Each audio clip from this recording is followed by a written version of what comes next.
One evening, Rav Mordechai Eliyahu got a phone call. The person who was being Meshamish answered the phone. And there was a lady on the line, and she said, I went to mikvah, and when I came out of the mikvah, I found some hairs on my body. Is that a chatzitza? Is it a problem for my tefillah? So the person who was being Meshamish went to ask for Mordechai Eliyahu, and he said, find out if it's Mrs. So-and-so. Goes back on the phone, can I get your name? And the lady told her name, and he said, and it was indeed that person. So he goes back to Rav Mordechai Eliyahu and says, yeah, it's that lady. He says, Tagidla shezeh hatapuach. What? Tagidla shezeh hatapuach. Tell her it's the apple. Okay. Goes on the phone. Shalom, Geveret. Harav amar li lagidla shezeh hatapuach. Toda rabah. Click. What just happened here? He goes back to Rav Mordechai Eliyahu and he says, Kvod Harav, Mechilak Kvodo, can you please explain? He says, yes, that lady has halachic OCD. And because of that, every single time she goes to mikvah, every single time she thinks she has a chatzitza. And therefore I told her, I require you that when you get out of the mikvah, you have to eat an apple.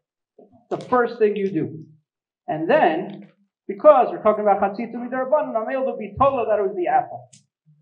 This is what a gadol does with understanding of human psychology and mental health and what it is.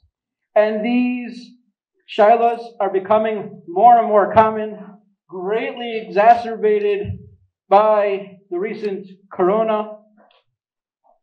There was an alumnus who visited here this summer who was a pediatrician, and he was a camp doctor this summer at one of the camps. And I said, knew how many broken bones in camp? And he said, this year there weren't any.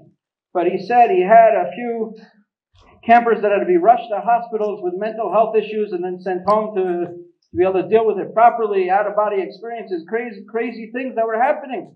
And he said he had never seen these before. And these are becoming more and more common. And the shilas that come from these are becoming more and more common. Shilas about, can this person go to the hospital? Can you escort this person to the hospital? So many of those shilas are coming up. A few months ago, on the rabbinic alumni email list of the yeshiva, there was an alumnus in South Africa who was asking how to deal with a 13-year-old with major anxiety issues who wanted to lane but not at the minyan, and so it was a whole shilah of taking up the Torah in extra time. And on the rabbinic alumni list, one of the alumni responded, I sent your shilah to the Mara Da'atra of all shilas of mental health, Rav Yoni Rosen's wife. And this was his response. From the careful analysis of the response, the well thought out response, one can see that this is somebody who has clearly taken this important topic, which the questions are coming up more and more and need to be dealt with seriously. He has taken it very seriously. He's put out a book on the topic, and therefore it is a tremendous opportunity for us today to have the opportunity to hear Rav Yoni Rosenzweig talking about mental health and halacha. Should I stand? Should I sit? Whatever is more comfortable for you. Okay. So I don't need this because I have this, right? This is for the recording. Oh, it's for the recording. Okay, fine. Levante. Okay, everyone can hear me, I assume, right? First of all, thank you for having me. I really do appreciate it. I come from a family of Gush alumni, not myself. I'm one of 4 brothers, and all of them went to the Gush except for me. I went to Maladumim. So, I betrayed the tradition, but it's okay. They make do with me too. Nevertheless, I obviously have a significant affinity to this yeshiva, and I'm very, very happy to be here. I'm going to get right to it. What I'll do is, I think, since I have until 6:15, correct? I don't have until 6:15? I'll assume that that's a yes. Yeah? So what I'm going to do is I'll speak for about, let's say 30, 35 minutes or so. We'll start there. If there are questions, or comments, great. If not, I'm happy to continue talking. What I want to do is share with you a little bit. We're good? If you're happy, I'm happy. what I want to do is share with you a little bit of my experience in this issue, talk to you a little bit about the questions. And the most important thing really is to air out some of the things that come up. Because honestly, you cannot imagine the kinds of questions that you could theoretically get with regards to mental health. I could not imagine them either. I started this process about 6 years ago when I started receiving some questions about mental health. And then when I went online at some point on Facebook, that was about half a year or so after I started looking into this. And I asked for examples of questions. I got about 50, 60 examples of questions that you basically, there's no literature on them. In other words, I'm not saying you can't answer or no one has ever answered them, but there's almost no literature on a lot of these questions. And as a result of that, people don't know the answer to the shaila, but more than that, and I'm going to focus on this throughout my talk today, they don't feel supported throughout their challenges. And that's the most important thing here, really, is that when we answer shailas, we also get to feel supported. We get to support those who are going through those things. But I'm getting ahead of myself, so let me take this step by step with you, okay? What are halacha and mental health shailas? What kind of shailas are we talking about? So let me give you like a brief rundown of questions, okay, that I get just to start for you to understand. So there was a question about OCD and mikveh. Sure. But OCD, of course, can range in other areas as well, whether it's OCD and saying brachas, davening and OCD, could be something, washing hands and OCD. OCD can pervade many, many different areas of halacha. When Pesach comes along, OCD could be significant for people who need to clean up and this and that. Also always worried about chametz b'mashu and so forth and so forth. So OCD can definitely be an issue. But not just OCD. If I'm suffering from depression or anxiety or borderline personality disorder or eating disorder, can I listen to music on Shabbat? That's a question I get a lot. It's a very prevalent question. Chances are that there are people right here in this room who have dealt with that question. And it is something, like I said, that I deal with, I'd say, on a constant basis because people really need the help during Shabbat. And I will get back to that in a moment. Can I journal during Shabbat? Sometimes people need to write down things, whether it's to focus on their eating for those with eating disorder, to write down their diet, what they've ate, et cetera, or just to journal in order to be able to deal with what's going on. I know a woman with borderline personality disorder who desperately needs to journal on Shabbat. Can she do it? Can she not? What will be the result of that, one way or another? Do I need to respect a parent who has abused me, whether it's physically, sexually, verbally, emotionally? Is there kibud avaim? Is there an ability to do bizyon avaim even? Like to degrade them, even to that extent. I got a question like that just this past week. I think it was a Monday. Someone called me and asked me, they have a parent who comes over and, exacerbates their mental health, their children's mental health. They act in ways that are very hurtful, very damaging. Do they need to have them over? Can they say, we don't want you over anymore, even though it'll hurt the parent? And so forth.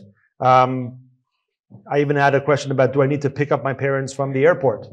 I assume that anybody here would say, what child would ask whether they need to pick up if their parents wanted to pick them up from the airport? Then of course you pick them up. Okay. So obviously there's a history there and there's something going on, right? Kibud avayim, big thing. Autism. All right. Those with autism. A lot of times when the kids with autism are young, many of them, about a third probably, are nonverbal. All right, I don't know if you've come across that. When they are nonverbal, many times they use what's called assistive technology, which is basically today it's like a tablet, where they can press on different pictures and things like that to say what they want, food, drink, etc., etc. Can that be used on Shabbat? Kashrut issues for autism. Okay, many children with autism have trouble waiting, trouble with patience. Okay, they can't wait 6 hours, or at least they'll start freaking out if they're waiting 6 hours. Can we go to 3? Can we go to 1? Can we, what can we do in those situations? Okay, in Chutz La'aretz, where many of you will probably be going back to, questions of kashrut in certain mental health programs is an issue. Here, less so, because everything usually in institutions is kosher. But in Chutz La'aretz, many of the programs, especially eating disorder programs, don't keep Shabbos, don't keep kosher. Can I send someone to an eating disorder program if that means that they'll have to give up on the laws of kashrut? So I've given a few examples, okay, of these sorts of things. We could talk about eating disorders and fasting, and we can talk about the 9 days and depression, and we can talk about so many things that come up. And I will give a few practical examples soon, but I hope that gives you, first of all, like a understanding of the kinds of questions that come up. What's the problem with answering these questions? The problem with answering these questions is that there is no clear, I would say, definition or corpus of definitions for mental health and halacha. When you look at Orach Chaim Shin Kaf Chet, which is the siman in the Shulchan Aruch that deals with physical health and Hilchot Shabbos, then you see that there are 5 categories, and I'm doing this schematically and quickly, right? But from Bari through Michush Be'alma, through Cholesh She'en Bo Sakana, through the Sakanat Evar, and all the way to Cholesh Sheyesh Bo Sakana. There are 5 different categories, and the poskim use them in order to determine what the halacha should be for every single kind of case. But do we have anything in the over 40 seifim of that siman? Do we have anything about mental health? Maybe Seif Lamed Hey, a halacha that has to do with Neshifat Ruach Ra'ah, sourced in the Shibbolei Haleket, and brought down over there by the Shulchan Aruch, and the Achronim do discuss it. Maybe that discusses mental health. But generally, in over 40 seifim of the Shulchan Aruch, there are no discussions about mental health. What is a cholesh she'ein bo sakana from a mental health perspective? What is a cholesh sheyesh bo sakana from a mental health perspective? With regards to physical health, we have more or less understandable guidelines. It's more unclear when it comes to mental health. And so the first thing that I needed to do when addressing this issue is to come and say, okay, what are we defining as such? And the people who call me have the same problem. Because you've heard of stigma, of course, okay? A lot of people practice what's called self-stigma. It's not just that society doesn't always believe that they're really sick, it's that we don't believe about ourselves many times. And we're not willing to accept it. Because we've been given the message, and I understand it, that willpower, if you have enough willpower, you can do it, right? I mean, without trying to say anything negative about Har Etzion or any other yeshiva, my yeshiva is also like this. Yeah, the message you go when you go into yeshiva is you need to work hard. The message you get is you can do this. Yes, we have a very demanding schedule, but it's mind over matter. You can handle this schedule. You can learn 24/7, not 24. Okay, fine. You can learn a bit less than 24/7. 18/7, 17/7, whatever, a significant amount of hours in the day. You can put the effort in and you can do this, right? And that's kind of like the kind of message we get from parents and from society, and it's a good message. I'm not against the message in and of itself. I do believe in hard work. I do believe people should apply themselves. I do believe in excellence. I'm not trying to say we should all be mediocre. But when a person is suffering mentally, that message can be harmful. When a person is suffering, what they need is sympathy. They don't need someone to come and tell them, music on Shabbat? Come on. You can't get through 25 hours without music. Come on, you can do this. You can do this. Now, they can't. They really can't. They're really suffering. It's not just they're complaining a little bit. Because sometimes people say that to me in these talks. How can you tell the difference between someone who really needs it and someone who's just like lazy or complaining or things of that sort? I didn't write a book for complaining. I didn't write a book for complaints. I didn't write a book for people who just don't feel like doing something. And by the way, those are not the people who come to me. If someone's personality is such that they don't feel like doing something, they're not looking for a rabbi to justify it.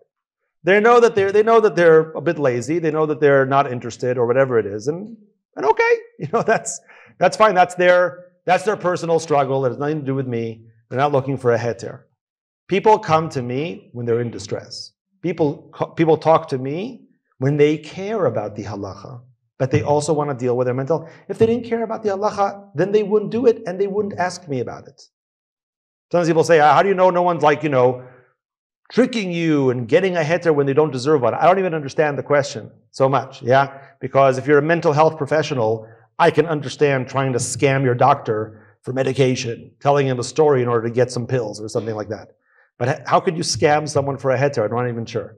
What, does a guy like leave my office afterwards and say, aha, I'm not really depressed, you know? Like, okay, well, if you're not really depressed, then that's on you. You know, like if you're using a heter when you don't deserve one, I don't even know what you think you're doing here, but it doesn't really apply to you anyway. So I don't think that's a reality. I don't really address, you know, such things seriously, because I don't think anyone comes to me trying to get something out of me that they don't deserve. It's obviously only when they care enough about their spirituality, but are suffering significantly from a mental perspective, that they try to find me or try to find someone who can answer these questions.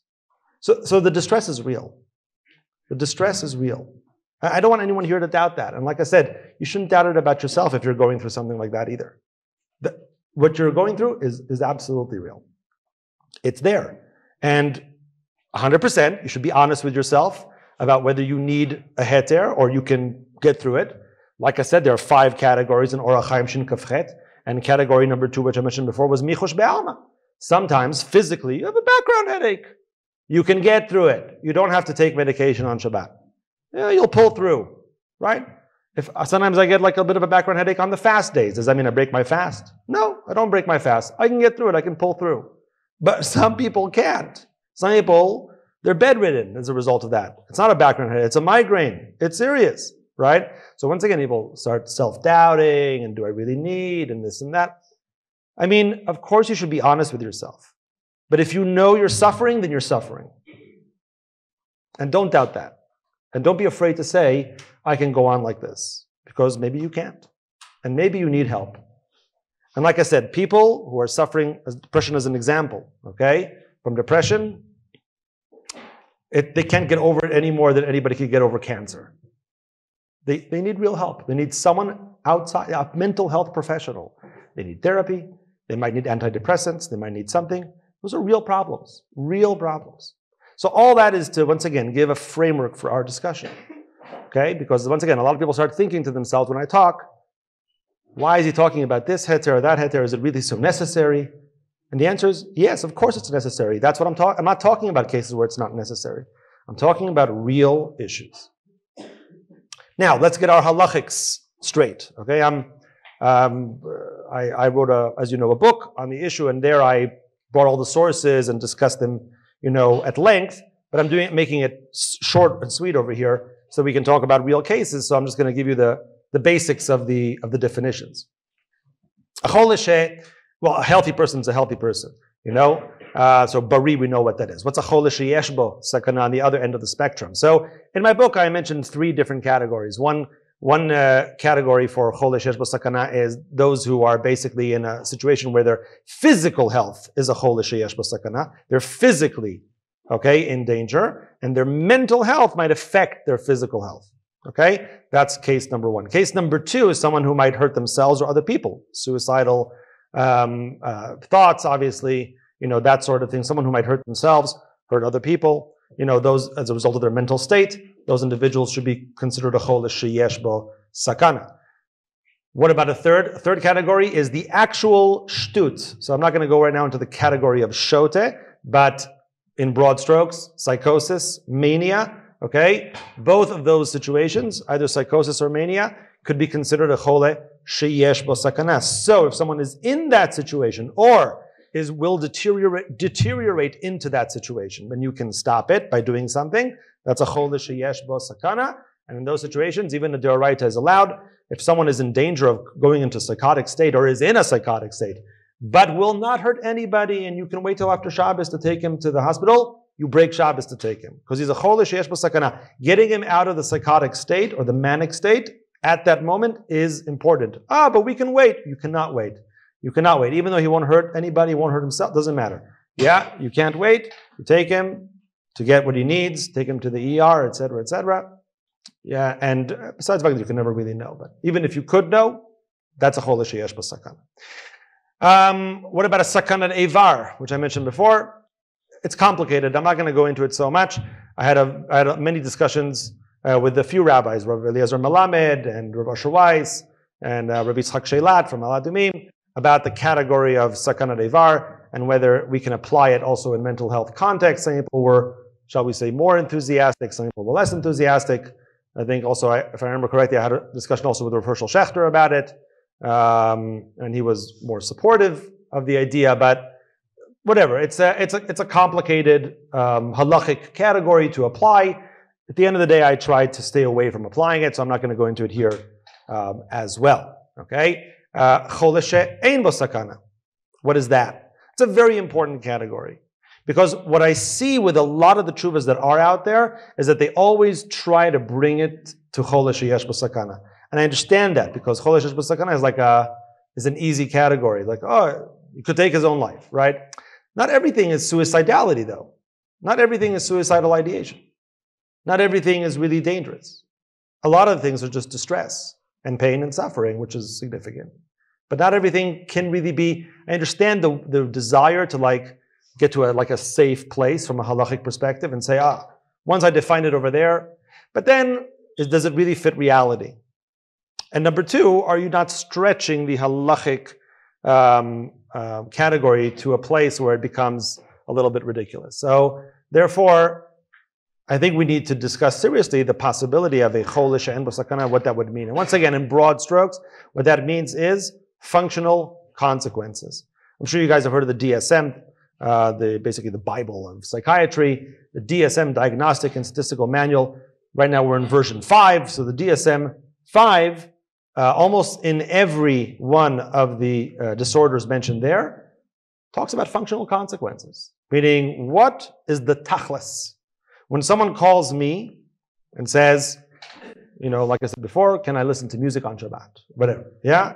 So I say to them, can you describe to me what you're going through?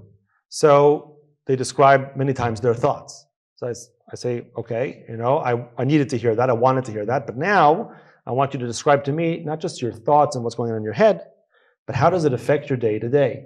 Explain the functional consequences. Are you not able to get out of bed? Are you, not able to go shopping? Are you not able to go to work? What happens? What's the difference in your day between having music and not having music? What does your day differ? In what ways does your day differ when you don't have the music, etc., etc.?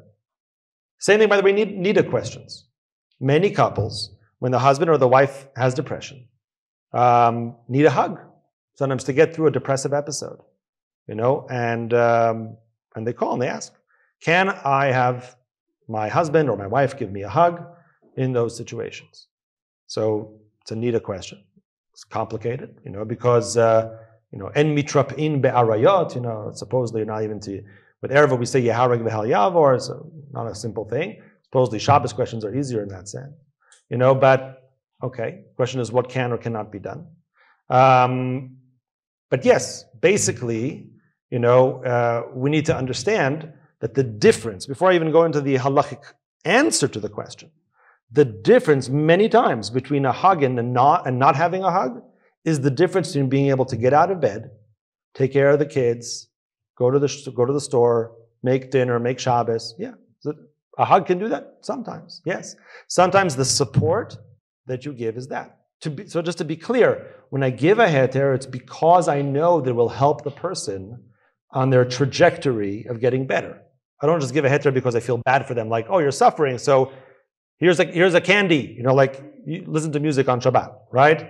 No, I'm talking about whether the heter will help the person to get better, whether the heter will help the person to advance in terms of their general direction. And if I don't give the heter, whether the person will deteriorate in terms of their trajectory. And that's also something to consider. Okay? So with all such questions, right, what do? We first determine on what level the prohibition is, deoraita, derabanan, etc. We apply the categories that I just outlined broadly, to the situation. Because if it's a cholesh she'en bo sakana, then we'll only allow derabanans, maybe b'shinoi, maybe not b'shinoi, depending on the situation. If it's a cholesh she'yesh, well, we could do deoraitas as well, right? And we'll see according to the situation. Sometimes people say to me, aren't you afraid of a slippery slope? So the answer is, first of all, in general, I'm not such a huge fan of the slippery slope argument. Yeah? So I'm not so worried about slippery slopes in general. But besides that, let's say I was deathly worried about slippery slope. I always say there's almost no gzerot. There's almost no, people usually don't use that logic when it comes to health. We don't say, how could we allow, right? Think about it for a second, right? Every Shabbos, I don't know, thousands of women, I don't know how many, thousands of women break Shabbos going to the hospital because they're giving birth. No one thinks, well, if we allow them to just like break Shabbos to go give birth, the next Shabbos they'll just break Shabbos for some other reason. No, we don't say that because we figure they know the difference, right? This week it was to give birth, yeah? That's why we allowed it and we didn't think twice about it. We're not gozer on it, like because then someone might assume, et cetera, et cetera. I'm not saying someone couldn't assume, to be clear. Someone says to me, I know someone that you gave a heter to and then they misused it. I'll tell you something. I also know people like that. Yeah, I'm not saying it doesn't happen. Of course it could happen. All right? But even though it could happen, lo chosheshim leze. We're not worried about that. We have to paskin for the person who's in distress at that moment. We have to paskin for the person who's suffering. We have to give the person what they need in order to, according to halacha, of course, in order to get through whatever's going on. And could afterwards it be misused? I remember when I got a smicha in my yeshiva in Ma'ale Adumim. So I think it was Rav Yaakov Ariel came to speak at the Chag HaSmicha that we had in the yeshiva, and he told us a story. He said someone once came up to him and said, "I heard that the Rav Yaakov Ariel, I heard that the Rav allowed to drink camel milk. A camel is a tameh animal. I hope you know you're not allowed to drink camel milk." Okay, so Rav Yaakov said, I allowed to drink camel milk? That's treif. So the guy said, no, I heard in your name. Ma mitbareh, what happened? Of course, it was a specific, medical scenario. It was a chol sheyesh bo sakana. The person, they asked, the doctor said, this could really help. And he allowed it in that specific scenario. Afterwards, word got around, when someone somehow heard that he allowed to drink camel milk. Because of that, he shouldn't have paskined the original psak. Things can always get around. Things can always be said. Mistakes can always be made, and heterim can always be misused. That's not wrong. I'm not saying that won't happen. Of course it could happen. And like I said, I've heard from people that I've paskined to who say to me, I think I went overboard, with what you told me. But first of all, they have a lot of times, they're thinking about it, right? In other words, they come back to me and they say, do I really still need the heter? And maybe I went overboard with it. And, okay. So we'll tweak the care, et cetera, et cetera. But once again, just because you're worried that someone might overdo, I don't think it's a reason not to give the heter. Except for one gzera, shchikat samemanim, which I'm not going to go into right now with regards to refuah. There are no gzera on refuah. Usually we don't say those things. Usually we say we're not worried that someone might do something. We generally allow people to go ahead with their care, assuming that it's al pi halacha, of course, and according to the guidelines. Okay, so that's about that. I think that the most important thing, and this is the last kind of like introductory, in a sense, comment that I'll make, and then I'll give you some real cases and we'll talk about those. I think that the most important thing to realize is, and this I said at the beginning, is that we're supporting people through a very, very difficult time. Okay, like, I don't know if you understand that even, but I'll explain it. The psak is just it's like the tip of the iceberg. It's not really it's not even almost the most important thing that I do. When someone with a high fever, right, I don't know how it is. What's a high fever in Fahrenheit? I don't know. I use Celsius. What's that? 100. Okay, fine. That's a good number. Okay, so you got 100. What 100 is low? 102. Great. Okay, so you have a high fever. Okay, in Celsius we'd say 39. Okay, but whatever. You have a high fever, and someone says, and for the person with a high fever says, I'm suffering on Shabbat. People will take that seriously, right? Honestly, it doesn't matter to me whether the person is in bed with a fever or with depression. They're in bed and they can't go anywhere. So to me, the reason that they are incapacitated at this point, it doesn't really matter. For me, they're a chol she'en bo sakana. And when I say that to the person, they feel seen, They feel they're not transparent. They feel their pain is real. They feel that halacha sees that and views that and understands that. They feel like they're part of the community. And that is the big thing that we're doing here. Seriously. This whole paskening thing, I'm in. I'm like, great. But what's the difference between me paskening on this and someone paskening on some other issue? Chelet, or korbanot, etc., or other things. What does it matter? Everyone has like meshugal adava, right? So I decided to, pick this like niche and to focus on it. Great, but why do people care? The answer is because it's not just about the psak halacha. It's what the psak halacha means to the person. They feel like they are part of the community, part of the religious community. They can continue to be part of the religious community.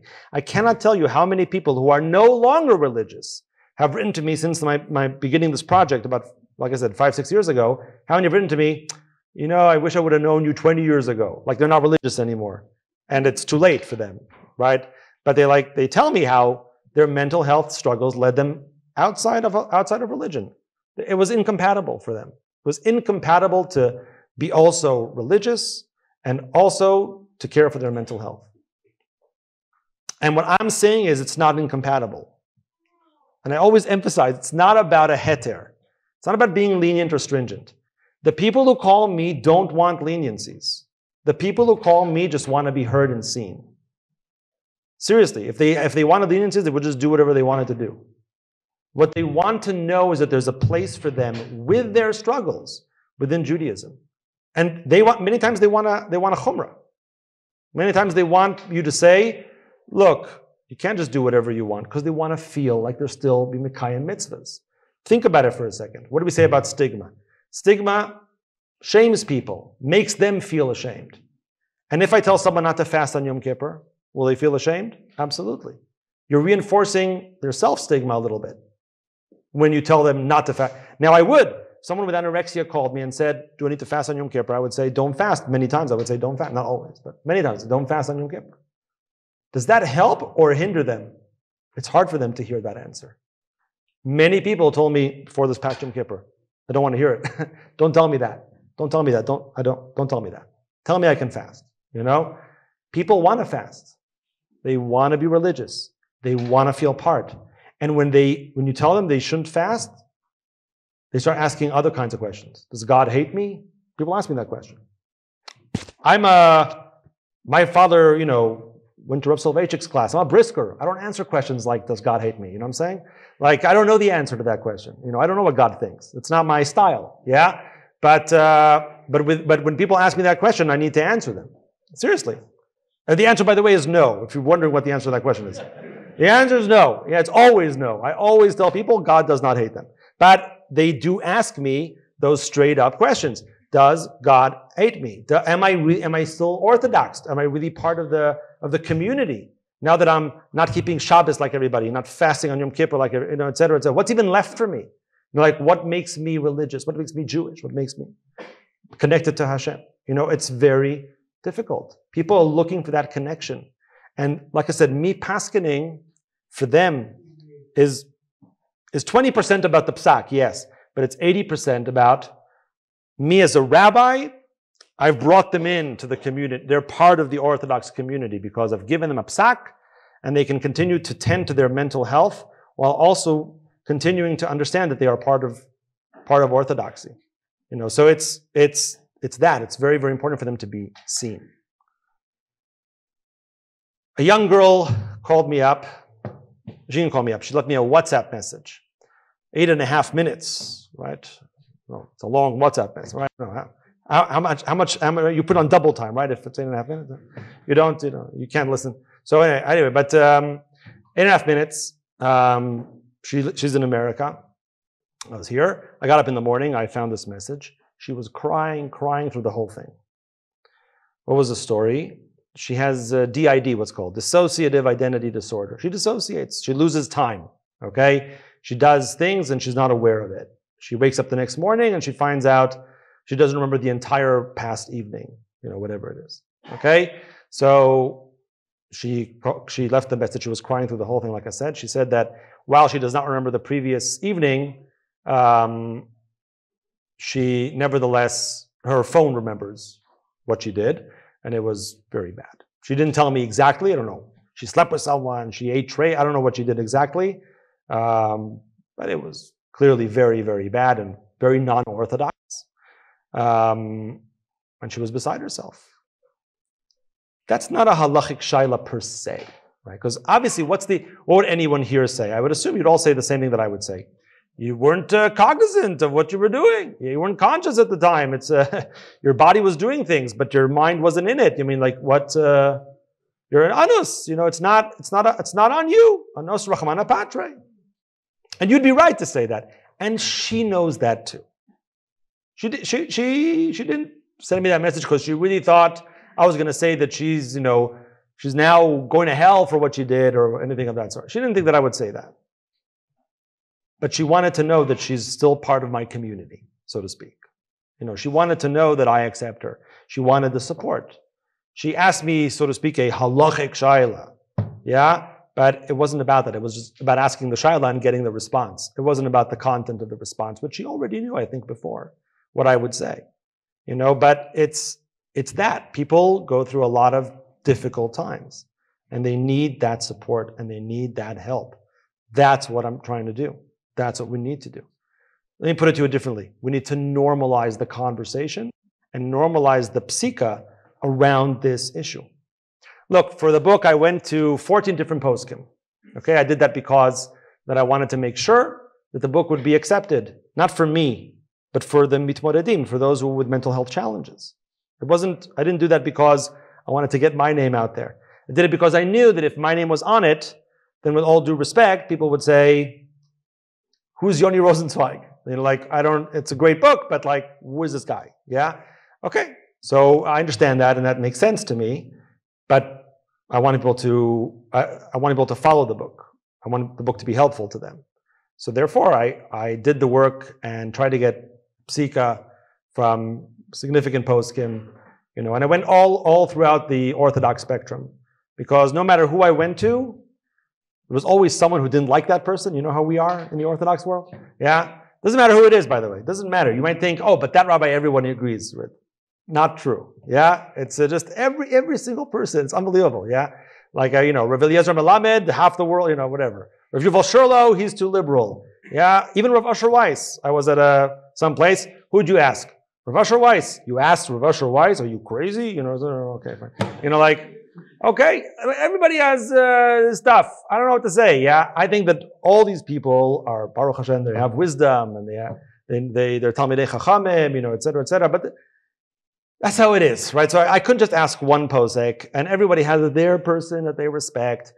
So I already mentioned, I went to Rav Shechter and Rav Willig as well, to talk to them and get their psakim for the book.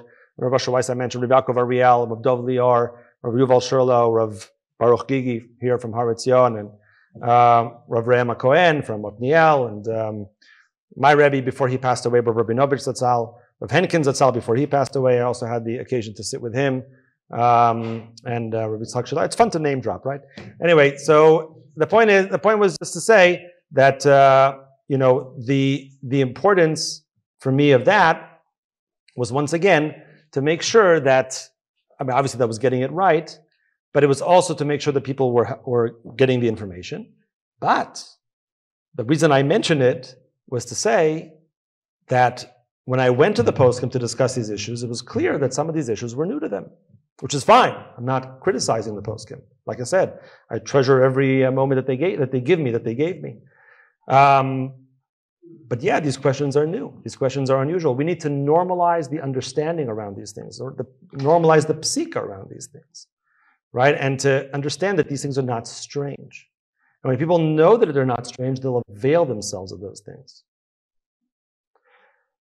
Look, I was speaking to a group of what they call in my community, Beit Shemesh, 55 pluses. Yeah? So one day you'll get there too. I'm close. I'm 42, so 13 more years I can join the group. So 55 plus, we were there. I was talking. There was a rabbi, used to be a rabbi in a community in America. And he said to me, you know what I did? After I gave the talk, he said, you know what I did in my community in America? He said to me, I want to tell you how I made people feel comfortable on the fast day. I said, okay, how'd you do it? He said, I put a table in the foyer, in the lobby, and there were little, before Yom Kippur, and I put little cups of orange juice. And on top of, like above that, I put a sign. It said, V'nishmartem me'od nafshotechem. If your doctor has told you that you need to drink or eat on the fast, you must do so. I said to him, it's a very nice story. I said, but if I did the same thing, if I put a table with little cups of orange juice, and I said, if you have anorexia, you can drink, etc., no one would get anywhere close to that table. Yeah? Meaning we're nowhere close to normalizing our response to these issues.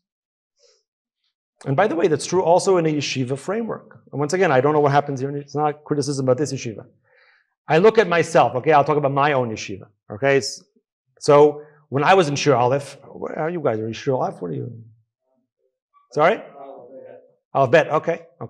When I was in Shir Aleph, okay, I'd like to think, you have to ask the people who were with me, okay? I think I was a pretty serious guy, all right? So I would stay in the base, I would learn. And there were some guys that I looked at and I was like, they're not as serious. Yeah, they're not always in the base, they're not always learning, etc. They disappear for certain, periods of time from the Seder, etc. And not knowing any better, I said to myself, they're just like not as serious as I am. Maybe they're a bit lazy, maybe yeshiva's not for them. What are they even doing here? Maybe they should go elsewhere. This environment's not for them. It's not that I think that there aren't such people, but I know that I was judgmental in that sense. In what sense? In the sense that maybe the person just had ADHD. Seriously. Maybe that guy, right, that I was critical of, was actually coming to yeshiva despite significant hardships, right? And was trying to put himself into an environment of excellence where he could achieve more, and was doing his best. He was doing his best, but he needed more breaks than I did. Yeah, great. So I'm like an automaton, wonderful. I'm like a robot. I could just sit and learn. Great for me. But it's not the same for everybody. Some people, and like I said, I'm not encouraging laziness or not working hard or any of that stuff. I'm talking about real difficulties that people have. Maybe he just had those difficulties. What do I know? What do I know what he was going through? And those individuals, right, who despite their difficulties, they go to yeshiva, and despite their difficulties, they put their heart into it, and they do their best. And yet, despite that fact, because they don't reveal what they're going through, they are looked at as less than. Imagine what that does to the psyche. Imagine what that does to the person. Meaning he's putting his heart into it, and everyone thinks he's not as serious as the serious guys. He's working harder than the serious guys. He just doesn't achieve as much. That's true. But he's really working hard. So what do I know? Or that could be those kids were just lazy, don't get me wrong. Yeah, it's possible. But I'm saying, how do we know? So a girl told me about her experience at Midrasha. It's the last story I'll tell, and then I'll open up for questions if you have or comments. A girl told me about she was in Migdal Oz. She had an eating disorder. She had to eat on Yom Kippur. Once again, imagine that. You guys have been here for Yom Kippur. You know what it's like. It's unbelievable. I was in yeshiva for 8 years. Yeshiva and midrasha environments are unbelievable. The power, the energy, the singing. And she's in the room eating. How does that feel? How does that feel to a person? And let's say they don't tell anybody. She just walked out of Yom Kippur davening. Where'd she go? We're all standing here all the time, davening. She disappears for half an hour. So not only is she dealing with significant, now everyone is also looking at her like, you really couldn't handle it? Like, what's the big deal? I can handle it. So we don't know. If we normalized it, if we talked about it like it really was around, because it really is around us, then we could also get the support of the community that we deserve.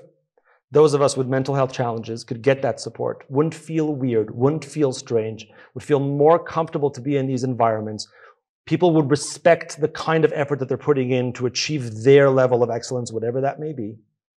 And we need to be sensitive to those things and understand that so long as the stigma persists, and so long as we don't put more understanding out there, people will continue to suffer in silence many times and not get that support. So I'm going to stop here for a second. I'll let you guys maybe ask or comment. And if you don't have anything to say, I'm happy to keep on talking. Yes? Good. Thank you for the presentation. It gave me a new perspective on mental health in Rafa. And I really agree with you that many of these issues are very acute and need to be addressed. One difference that strikes me between mental health and physical health, not in 90% of the cases, but let's say there's that 5-10%, where mental health diagnosis is more subjective than physical health diagnosis. And you addressed already the part of, well, if it's patient reported, we can believe the patient reports, because what's the use of the heter anyway if the patient's going to lie? But what about issues where the way we judge, like the DSM might be judging mental health, might come from a certain hashkafat olam, which might be different than the halakhic hashkafat olam? How do you address those types of issues? 100%. So the answer to that question is complicated, okay? It's a very good question. I'll try to really just touch upon it because I can't. There's a lot to say about what you just asked, okay? But let's understand for a moment, okay? First of all, I always say to people, I do not diagnose, I only paskin. So if someone, the APA, put together the DSM, whatever's in there, right, that's what I work with. Why? Is it Torah Misinai what the APA says? No, it's not Torah Misinai. Yeah, but that's the best that we have at the moment. Is the DSM-5, also fueled by certain agendas? For sure. There's a lot of stuff there, and I'm aware of it, and you should all be aware that it's not gospel. It's not like, Mishamayim. Obviously, you're right. Yeah, there's a lot of agendas within the DSM. Things that made it or things that didn't make it are not purely scientific. So why do I allow myself to rely on it? Two reasons. First of all, I remember speaking to my Rebbe, Rabbi Rabinovich Zatzal, and I asked him, with regards to mental health, can you rely on the doctors? Because it's subjective, it's unclear, there's a lot of questions, so how do we know that we can rely? And his answer was, I don't know if you ever heard Rabinovich speak or whatever. I had a very close relationship with him, so he was a fantastic posek, but he was also very grounded. Yeah, it was basically the opposite of Rav Lichtenstein, who would give you like long answers and analyze the different sides. It wasn't like that with Rabinovich. He would just tell you like one line and that was it. Yeah. So Rabinovich, that's all when I asked him that question, he said to me, "Yeah, of course you can rely on them." So I said, "Why?" So he said, "No choice." In other words, what he was saying was, that's the medical establishment today.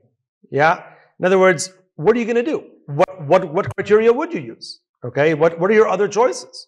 Whatever the doctors say, that's what you have to do. So, number one, fine. But number two, okay, and more to your point, okay?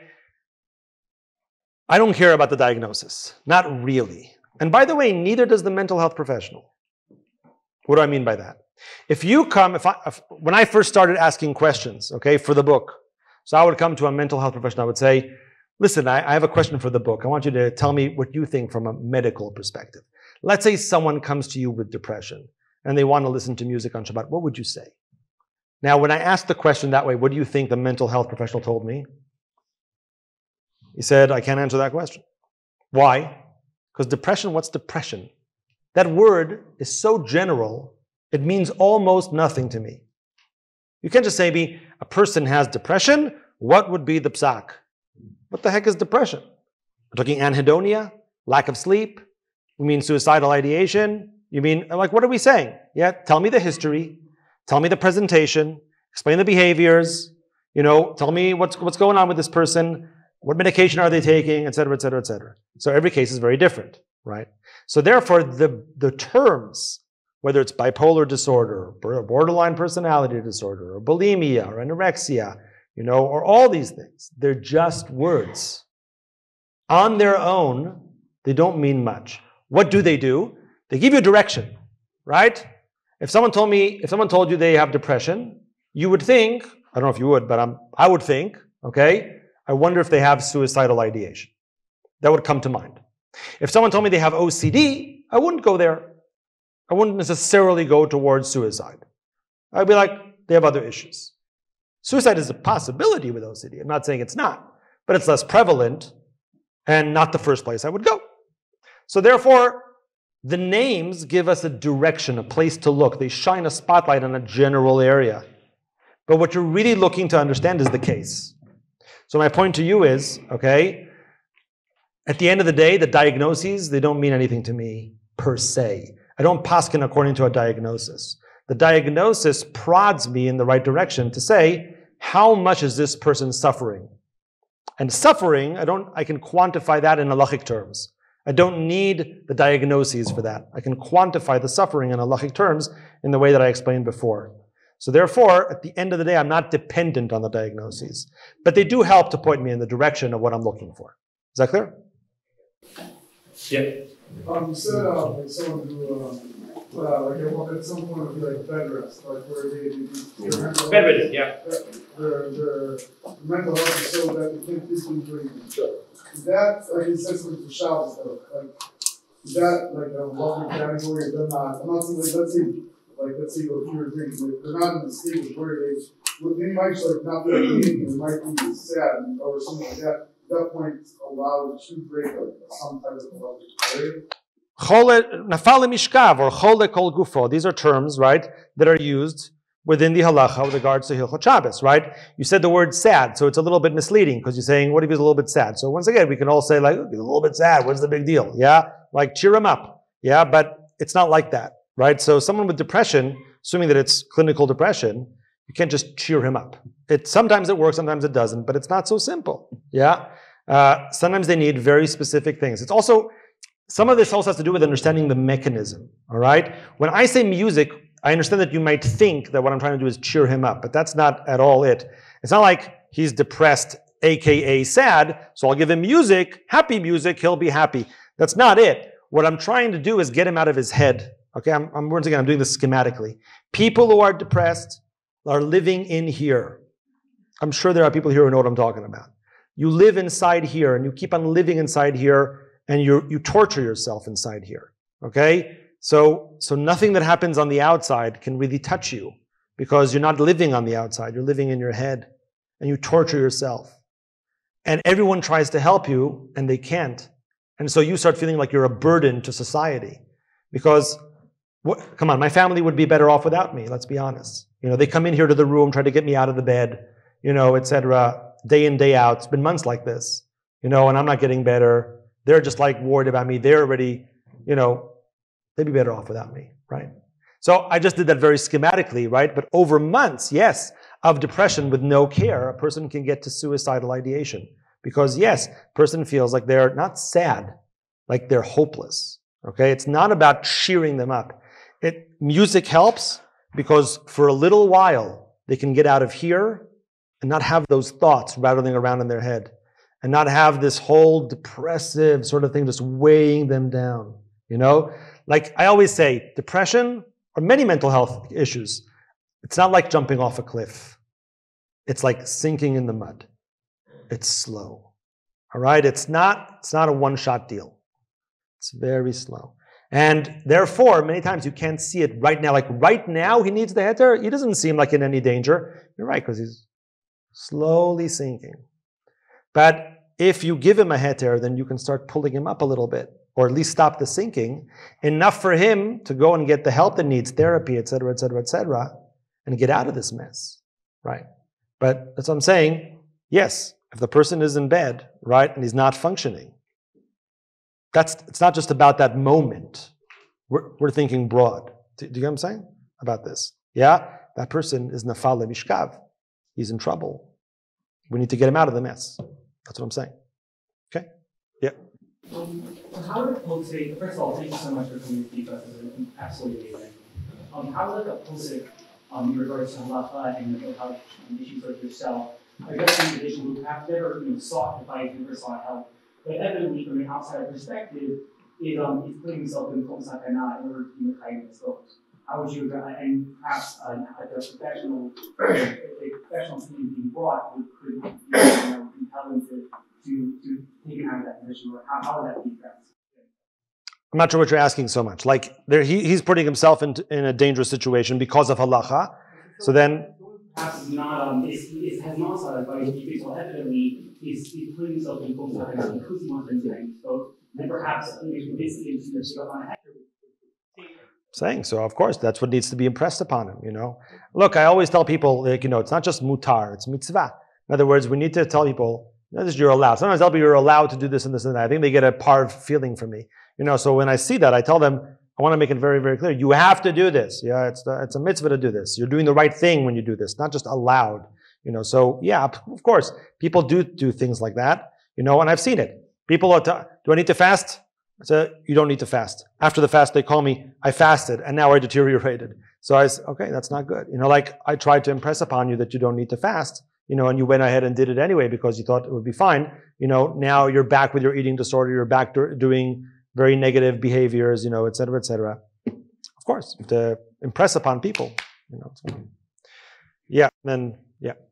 Someone knows of a friend that's starting with people, so obviously we should create a general environment of openness. Sure. But what are some like specific concrete actions that are beneficial? This is great. Seriously, not just me. I'm saying in general, okay? This is great, you know, to have like talks like these, you know, discuss these things openly, make sure that it's clear. I always, when I go to communities, just give one example because I want to let other people speak and the time is running out. But just one example, I always say to people, think of the small talk at the Shabbos table. That's one of my tests that I say to people to think about, right? If you're sitting at the Shabbos table and someone comes and says, did you hear so-and-so has cancer? Then people say, that's terrible. Did you already see an oncologist? Is he going to get chemotherapy, radiation? What's the course? How many times, right? Notice how I'm not a doctor, but I know all those little small talk things that I can say in conversation and address the issue. It makes people feel comfortable when people know the lingo around what they're going through, and they know that people will treat them and ask the right questions.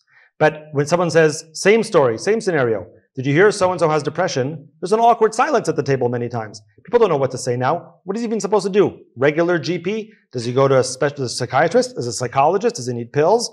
What's supposed to happen? Can he get rid of this? What questions are we even supposed to ask?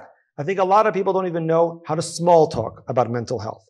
And to me, that's indicative of the fact that it's not normalized. So I would say, if you're in your community, get a mental health professional to get an evening together and just talk to people about how to talk to people with mental health challenges.